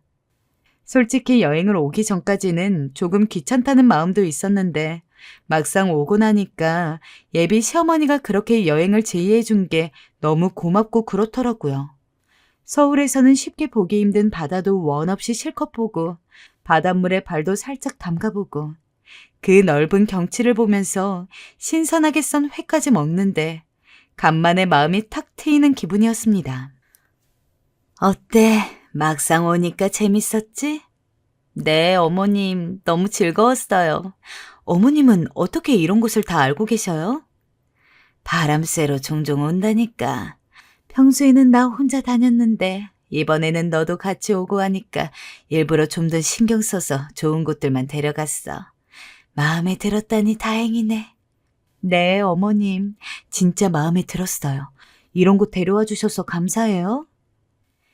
심지어 예비 시어머니는 내심 저와의 여행을 무척 기대하셨는지 3박 4일간의 일정을 A4용지에 쫙 정리를 해오셨는데 그렇게까지 들뜬 모습의 예비 시어머니는 처음 봐서 놀라기도 하고 귀여우시기도 하고 그 하루를 엄청 재밌게 보내다 보니까 자연스럽게 다음 날은 어떤 경험들을 하게 될지 너무 기대가 됐습니다.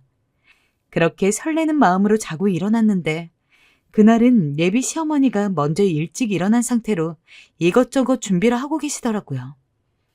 어머님, 오늘은 감자전 먹고 뭐 보러 간다고 했죠? 응? 요 근처에 네가 좋아할 만한 박물관이 하나 있는데. 아휴, 너만 괜찮으면 다른 곳을 한번 가보려고. 네? 어디요? 강원랜드. 보니까 여기서 그렇게 안 멀더라고. 재미로 한번 가보면 좋지 않겠어? 강원랜드요? 거기 도박하고 그러는 데 아니에요? 재미로 하는 거지, 재미로. 시어머니가 들뜬 얼굴로 말씀하시는데 솔직히 저는 그렇게 내키지가 않았습니다. 원래부터 약간 성격상 도박에는 아예 관심이 없어서 그냥 가족들끼리 재미로 치거나 인터넷에서 사이버머니 걸고 하는 게임 고스톱 같은 것도 한 번도 안 해봤거든요. 근데 강원랜드는 워낙 말이 많잖아요. 예전에 제가 인터넷을 보다가 강원랜드에 관련된 이야기를 봤는데 그 근처에서 전당포를 하는 사람이 실제로 쓴 글이었습니다. 전당포에 물건을 맡기고 돈 빌려가는 사람 중에서 도박 중독에 찌들어가지고 퀭한 눈을 하지 않은 사람이 한 명도 없다고. 게다가 강원랜드 근처에 먼지가 쌓인 승용차들이 엄청 많은데 그 차 주인들이 다 강원랜드에 도박을 하러 온 사람들이고 그 중에서는 극단적인 선택을 한 사람도 많아서 먼지가 쌓인 차 보닛에 살아서 돌아가라는 글씨가 적혀 있기도 하다고. 너무너무 무서운 이야기들이었어요. 물론 제가 직접 본 광경은 아니기에 어느 정도 거짓이 보태졌을 수도 있겠지만 원래 도박이라는 게 잘못 발을 들이면 한 사람이 패가망신하고도 남잖아요. 솔직히 그냥 재미로 가는 거라고는 해도 괜히 갔다가 맛이라도 들면 큰일 날 것 같은데 예비 시어머니는 이미 저와 강원랜드에 놀러 갈 생각에 엄청 신나 있는 느낌이었습니다. 그래서 제가 조심스레 먼저 말을 하게 됐어요. 어머님, TV에서 워낙 안 좋은 이야기들을 많이 봐서 그런지 별로 내키지가 않아서요. 오늘 일정도 있는데 꼭 박물관 아니어도 되니까 강원랜드 말고 어머님이 가고 싶은데 가는 게 어때요? 아유, 애는 어쩜 이렇게 간이 작아. 뭐 어때? 그냥 구경만 좀 하자는 건데. 그리고 10만 원씩만 쓰면은 아무런 문제도 없고 괜찮을 거야. 강원도까지 왔는데 그런 곳은 한번 좀 가봐야 되지 않겠어? 이런 것도 인생인데. 예비 시어머니는 한 번도 전에 못 보던 표정으로 적극적으로 저에게 강원랜드에 놀러 가자고 이야기를 하며 열변을 토했습니다. 그렇게까지 가고 싶어 하시고 10만 원밖에 안 쓴다고 하는데 그걸 가지고 계속 제가 말리기도 참 그렇더라고요. 결국 그러면 정말 10만 원만 쓰고 돌아가는 거예요? 라고 한 다음에 예비 시어머니와 함께 강원랜드로 향했어요. 가는 내내 저는 표정이 별로 안 좋고 시어머니만 신나셨죠. 그렇게 강원랜드에 도착을 했는데 제 생각보다는 훨씬 깔끔하고 크기도 했지만 여전히 썩 마음이 내키지는 않았습니다.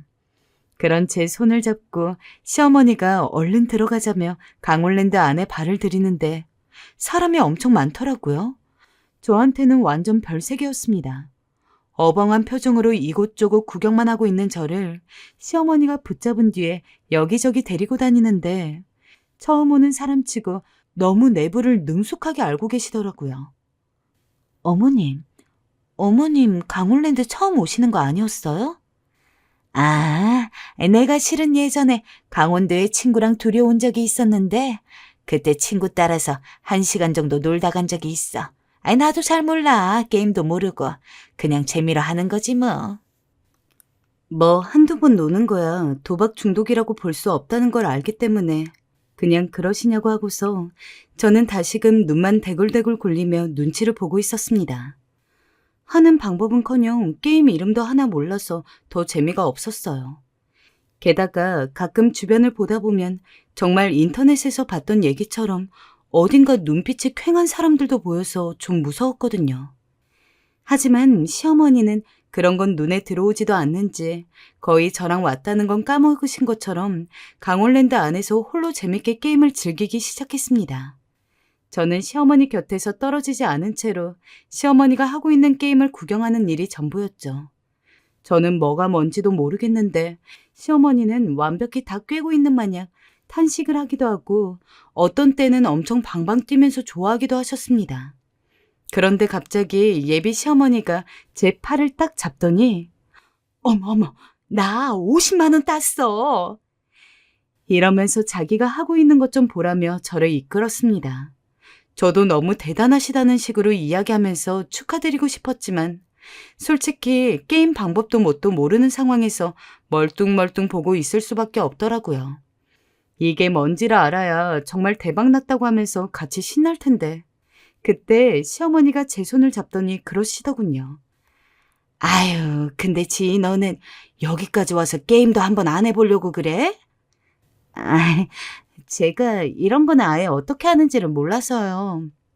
저 고스톱도 한번 제대로 안 쳐봤거든요. 게임 룰은 금방 알 수 있어.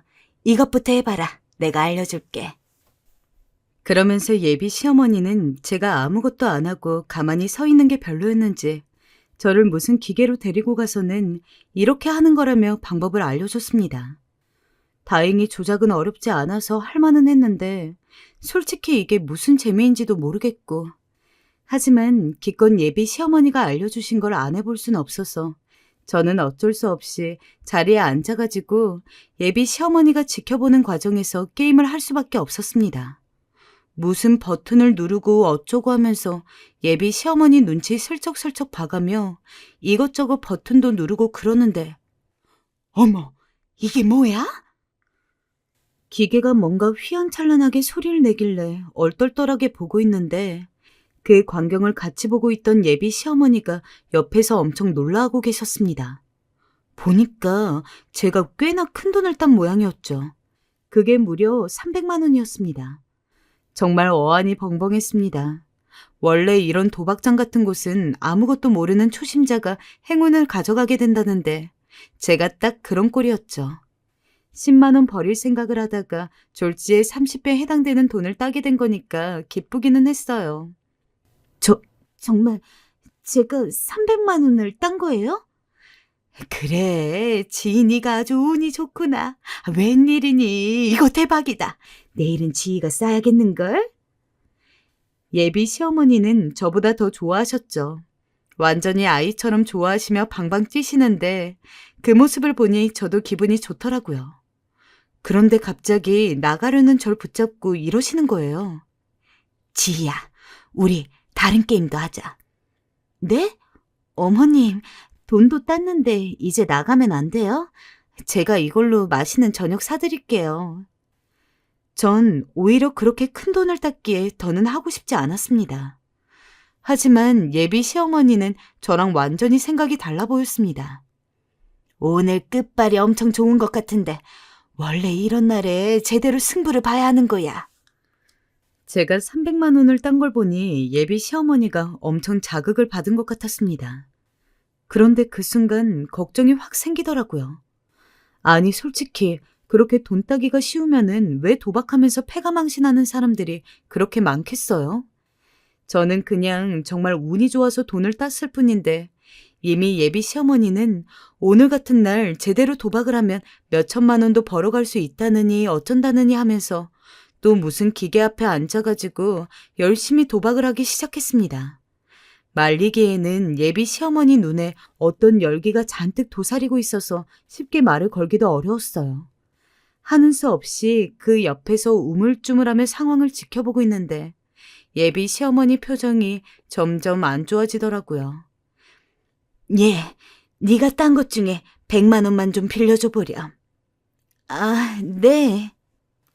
예비 시어머니는 아까 본인이 땄다던 50만 원도 전부 잃었는지 저한테 제가 딴 300만 원 중 100만 원을 빌려달라고 했습니다. 저한텐 어차피 없는 돈이나 마찬가지니 빌려드렸고 예비 시어머니는 다시 자리로 돌아와서는 열심히 기계를 만졌어요. 하지만 해도 해도 운이 안 좋은지 예비 시어머니는 계속해서 제게 돈을 빌렸습니다. 아까 100만 원 빌린 거에서 또 100만 원, 그리고 다시 한번 100만 원. 제가 운 좋게 얻었던 300만 원이 전부 그 자리에서 예비 시어머니로 인해 탕진되었죠. 순간 저도 허탈해졌어요. 허나 돈이 아까운 것은 아니었습니다. 아까 말했던 대로 애초에 없는 돈이라고 생각을 했으니까요. 다만 예비 시어머니가 너무 걱정이 되었습니다. 아무리 봐도 예비 시어머니는 그 사이에 중독이라도 된 것처럼 굴었거든요. 이대로 가다가 혹시나 하는 생각이 들어 남자친구에게 전화를 해봐야 하는 생각이 슬그머니 들었습니다. 그런데 한참 눈에 핏발이 선 채로 게임을 하던 시어머니가 갑자기 저에게 카드가 있냐고 물었습니다. 있다고 말씀을 드렸더니 예비 시어머니는 도박을 하는데 돈이 더 필요할 것 같다며 이제는 저한테 1,000만 원을 빌려달라고 하시더라고요. 어머님, 저 그렇게 큰 돈은 없어요. 그리고 어머님, 지금 어머님이 딴 돈에 제가 딴 돈까지 거의 350만 원을 쓰신 상황인데 재미로 즐기는 것 치고는 너무 과한 돈이 들어간 것 같아요. 아니야, 과하긴. 이거 따면 더 큰 돈 벌 수 있어. 내가 따줄게, 지희야. 시애미만 믿어, 응?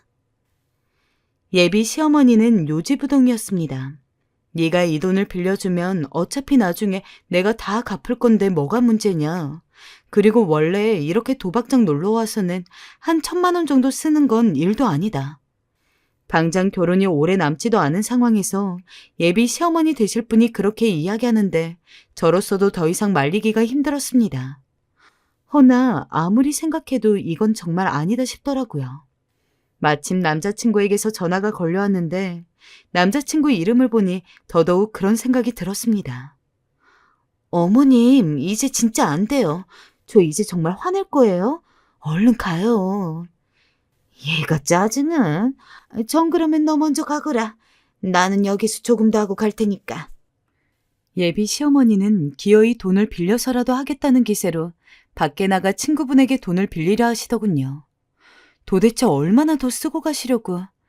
여행 와서 이게 무슨 날벼락인지 제 돈을 잃은 것도 잃은 거지만 예비 시어머니가 너무 걱정이 됐습니다. 그래서 아예 기계 앞에 제대로 자리를 잡아서 한탕 해보려는 듯 구는 시어머니를 억지로 끌고 나갔어요. 시어머니는 저한테 무슨 짓거리냐며 고래고래 소리를 지르는데 쪽팔릴 시간도 없었습니다. 그냥 한시라도 빨리 예비 시어머니를 이곳 강원랜드에서 멀어지게 해야겠다고 생각을 했거든요. 그런데 저한테 억지로 끌려나간 시어머니는 잃은 돈도 미처 제대로 복구도 못했는데 거기서 나와버리면 어떡해. 너 때문에 다 망했다. 다 망했어. 라며 온갖 타박을 하기 시작했어요. 얘, 너 그 돈 빌려주는 게 그리 아깝니? 응? 1,000만 원 들고 튈까봐 걱정이라도 된 거야? 어차피 우리 한 식구 아니니. 넌 식구한테 뭐 그리 돈을 아끼고 자빠져 있니? 이 나쁜 거사. 저는 놀랄 수밖에 없었어요. 예비 시어머니는 원래 저한테 나쁜 말이라고는 한 번도 안 하신 무척 천사 같은 분이었습니다.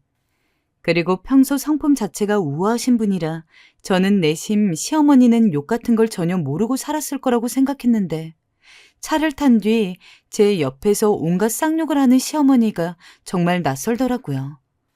무엇보다 친어머니 이상의 분이라 믿었기에 그 충격이 더 컸습니다. 내게 죽을 퍼주고 약까지 떠먹여 주신 분이 어떻게 이럴 수가 있는 건지 새삼 망치로 머리를 한 대 맞은 것 같았습니다. 일단 해명은 해야 할 것 같아 더듬거리는 목소리로 설명했어요.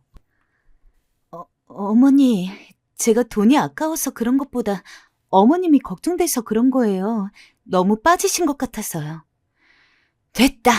내 인생은 내가 알아서 해. 그거 잃는다고 내 돈 잃지 뭐 네 돈 잃니?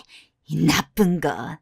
하여튼 결혼을 말렸어야 하는데 너같이 속 좁은 며느리를 우리 집에 식구로 들이다니 내가 미쳤구나. 미쳤어. 아휴, 정말 내 돈 어떡해. 어떡하냐고. 계속되는 예비 시어머니의 막말 행진에 저는 정신을 차릴 수가 없었습니다. 내가 지금 도대체 무슨 말을 듣고 있는 건지, 왜 이런 욕짓거리를 먹고 있는 건지, 그러더니 시어머니는 급기야 이런 말까지 하시더군요. 우리 아들과 오래 만나서 내가 그냥 좋게 보려 했다. 너가 부모한테 사랑도 못 받고 자랐다 하길래 내가 좀 챙겨주려 했어. 근데 넌 은혜를 이런 식으로 갚니? 응? 정말 기가 찼습니다. 뭐라 할 말이 없더라고요. 그런데 그렇게 한참 욕을 하던 시어머니는 강원랜드에서 꽤 멀어지고 나서야 조금 정신이 돌아오셨는지 이번 일은 우리 집에는 비밀이다. 알았지? 시어머니와 며느리로서의 약속이야. 라며 입단속도 시키더라고요. 처음에는 서울로 돌아가자마자 남자친구한테 이야기를 하려고 했어요. 근데 아무래도 이 이야기가 귀에 들어가면 남자친구가 시어머니랑 한바탕을 할 것 같더군요. 그러면 그 화살이 누구에게로 올까요? 저에게로 오겠죠. 거기다 시어머님 불안했는지 하루 건너 계속 저에게 확인 전화까지 하더라고요. 그래서 어쩔 수 없이 갈등이 되기는 했으나 저는 결국 아무런 말 하지 않기로 결정을 했습니다. 하지만 그 이후로 서울로 돌아온 뒤 예비 시어머니는 묘하게 사람이 달라졌습니다. 평소에 저랑 자주 연락을 하기는 했지만 늘 다정한 대화였어요. 오늘 점심은 먹었는지 저녁은 먹었는지 이런 것들만 묻고 가끔 데이트하자면서 커피 한 잔 마시자고 이야기하는 것이 전부였는데 강원랜드에 다녀온 뒤로 예비 시어머니는 이전처럼 저에게 연락을 하기는 했지만 연락하는 내용 자체가 아예 변했습니다. 내 계좌로 50만 원만 입금을 해줄 수 있니? 네? 50만 원을요? 내가 급하게 지금 돈을 쓸 때가 생겨서 말이야. 전에 빙판길에 한번 엎어졌잖니. 그 이후로 글쎄 계속 허리가 아프더구나. 그래서 이번에 한의원에서 약을 지었는데 그게 우리 애 아빠 몰래 한 거라. 내가 다음 달에 바로 갚으마. 바로 돈을 빌리는 일이 생기게 된 거죠. 왜 필요하시냐고 여쭤보면 어느 정도 타당한 이야기였기에 안 빌려드리기도 참 뭐했습니다. 아주 큰 돈이었으면 차라리 그냥 제 선에서 거절을 했겠지만 몇십만 원씩 자잘하게 빌려가시는 거여서 엄청 거절하기도 모호하고 거기다 솔직히 예비 시어머니가 한 막말만 생각해도 자다가 눈이 벌떡 떠질 정도로 화가 아직 풀리지 않은 상태였습니다. 돈을 빌려드리기도 싫었고 연락도 하고 싶지 않았죠. 허나 그 일이 있고 다음날 제게와 지희야, 그날은 내가 말이 너무 심했어. 내가 실은 다혈질이야. 화가 나면 그냥 아무 말이나 막 나가고 난단다. 가끔 우리 아들도 내 말에 상처를 많이 받아. 나도 고쳐야 한다 하면서도 그게 잘 안 되는구나. 어쨌든 그날은 진심으로 미안하다. 내가 사과할게. 한 번만 용서해다오. 그럴 수 있니?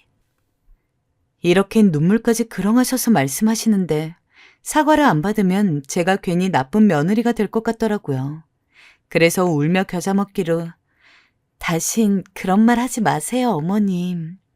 이라고 말하며 사과를 받았습니다. 시어머니는 용서를 받았다 생각했는지 싱글벙글 웃으며 집으로 돌아가셨고 그 이후 제게 계속 돈 빌려달라는 전화를 해대고 있었고요. 더군다나 예비 시어머니가 빌리는 돈의 액수가 점점 커졌습니다. 처음에는 10만 원에서 20만 원이었다가 언제부터는 50만 원, 그리고 그 이후에는 100만 원, 200만 원, 300만 원. 속으로 계속해서 이건 아닌데 싶었습니다. 왜냐면 도박에 쓰시는 돈일 테니까요. 그래서 저는 이 일을 남자친구에게 말하게 되었어요. 자기야, 나 말할 게 있어. 사실 자기 어머님에 관한 얘기인데 말이야. 남자친구는 이 모든 이야기를 다 듣고 난 후 경악을 금치 못했습니다. 우리 엄마가 강원랜드에서 그랬다고? 어머님 내부 구조도 되게 잘 알고 계시고 내 생각에 한두 번 가보신 거 아닌 것 같아. 걱정되는 건 이러다 도박 중독에 빠지실 것 같아서 그래. 일을 어쩌면 좋아. 남자친구는 완전히 공황 상태가 되어 뭐라 말도 못하고 한숨을 푹푹 쉬어댔습니다. 사실 결혼 전 커플이 앞으로 어떻게 살 건지, 아이는 얼마나 낳을 건지 그런 얘기들 하면서 꽁냥거리기도 바쁜데 이 와중에 시어머니 걱정이라니 제 현실도 참 착잡하게 느껴졌어요. 그런데 갑자기 남자친구가 정적을 뚫고 사실은 하며 얘기를 꺼내더라고요. 저에게 말하지 않은 비밀이 있다고 하면서 말이죠. 뭔데? 우리 엄마 예전에 도박 중독으로 치료를 받으신 적이 있었어. 뭐라고? 너무 놀라 입이 다물어지지 않더라고요. 심상치 않다고 느끼긴 했지만 이미 도박 중독이셨다니요. 그런 분을 데리고 같이 강원랜드에 갔다니요. 그래서 말이야. 우리 엄마랑 너랑 강원도로 여행 간다고 했을 때 내가 전화 자주 했던 거 기억나? 사실 그것 때문에 그랬어. 엄마가 혹시 거기 갔을까 봐. 근데 엄마가 설마 예비 며느리 데리고 거기 갔을까 싶고 또 너도 별 얘기가 없어서 나는 철석같이 엄마를 믿고 있었어. 정말 이렇게 될 줄은 몰랐지. 아니, 잠시만. 그러면 어머님 언제 치료를 받으신 건데? 10년 전에 한번 크게 집을 말아먹을 뻔했어. 도박에 미치셔서 집 담보로 대출까지 받으시고 생활비 다 빼서 거기에 쓰고 그걸 아버지가 알게 되면서 이혼한다 어쩐다 난리치시니까 그제야 치료받는다 하신 거야. 나랑 아버지가 너무 안심하고 있었나 보다. 10년 전이라면 저랑 남자친구가 만나고 있었을 때였습니다. 한참 남자친구가 고등학교를 다닐 때였고 지금과 달리 유독 우울한 얼굴로 학교에 나타날 때가 많았어요. 그게 다 집안일 때문이었다니. 남자친구가 한 번도 그간 입을 열지 않았기 때문에 이 일이 아니었다면 평생 모를 뻔했던 사실이었죠. 저는 잠시 물을 한 잔 마시며 충격을 받은 정신을 가다듬었습니다. 그리곤 상황을 한번 머릿속으로 정리한 후 남자친구에게 물었습니다. 그럼 이제부터 어떻게 해야 하지? 아버지한테 말씀드리고 어머니 당장 중단하게 해야지. 나한테 맡겨. 내가 알아서 할게. 남자친구는 일단 자신에게 맡기라고 하고선 저를 집까지 데려다 주었습니다. 제게 안도감을 주고 싶었는지 일부러 미소를 끌어당겨 웃는데 애초롭게 보이더라고요. 그래서인지 저도 집에 들어오긴 했지만 계속 걱정이 머릿속에서 사라지질 않았어요. 그런데 웬걸? 호랑이도 제 말하면 온다더니 갑자기 시어머니에게서 전화가 온 거였어요. 시작은 욕이었습니다. 그것도 쌍욕이요. 듣자마자 전화를 끊어버리고 싶었습니다. 거기다 시어머니가 하시는 말씀들은 죄다 말도 안 되는 이야기였어요.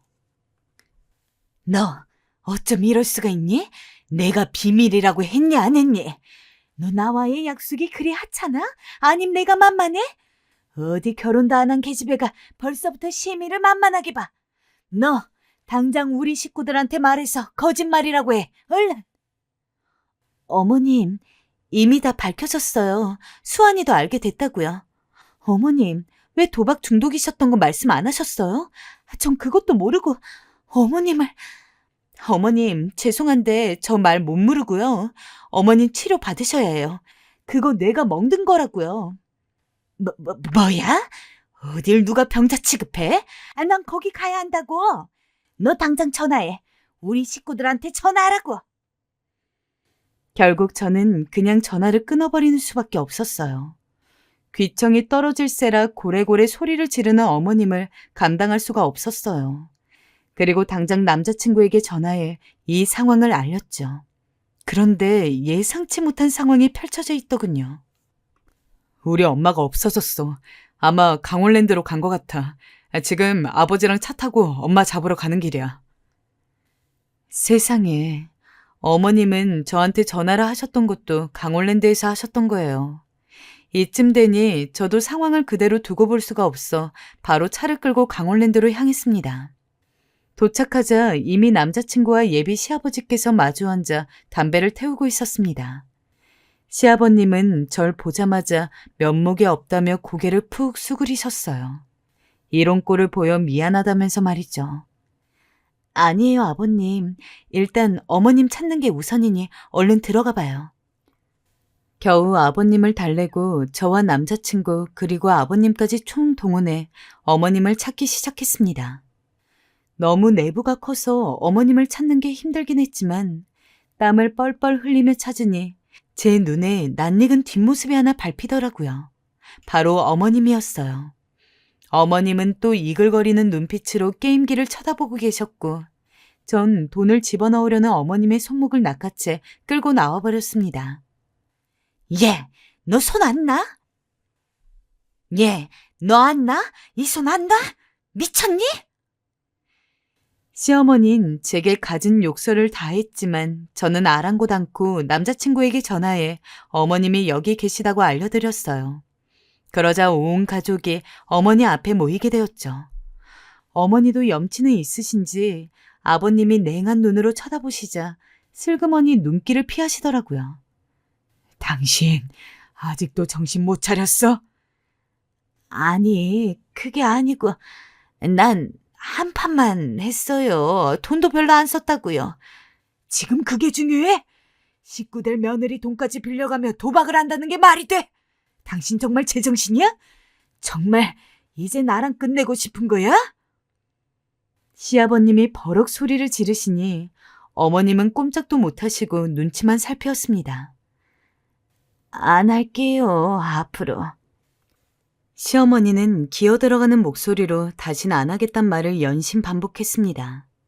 저도 남자친구도 어머님이 계속 그러고 계시니 여기 있을 순 없고 하여 일단 아버님을 달래어 차에 태우고 다시 집으로 향했습니다.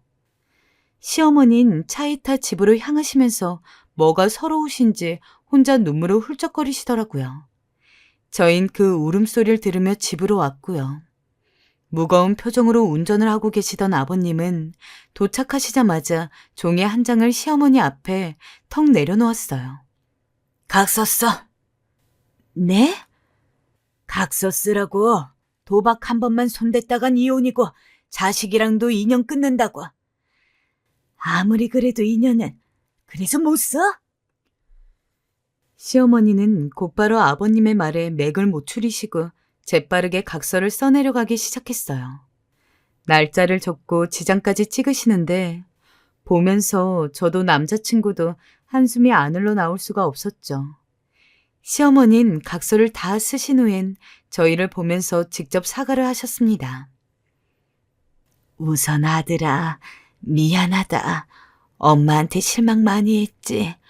엄마가 그때 집안 힘들게 하고 그렇게 널 아프게 했는데 미안해. 엄마 다시 그런 짓 하지 않을게. 약속하마. 그리고 지희, 우리 귀하고 예쁜 며느리야. 너한테도 못 볼 거 보여준 것 같아. 너무 미안하구나. 시애미가 돼서 좋은 건 못 가르쳐주고 돈이나 빌리려 하고.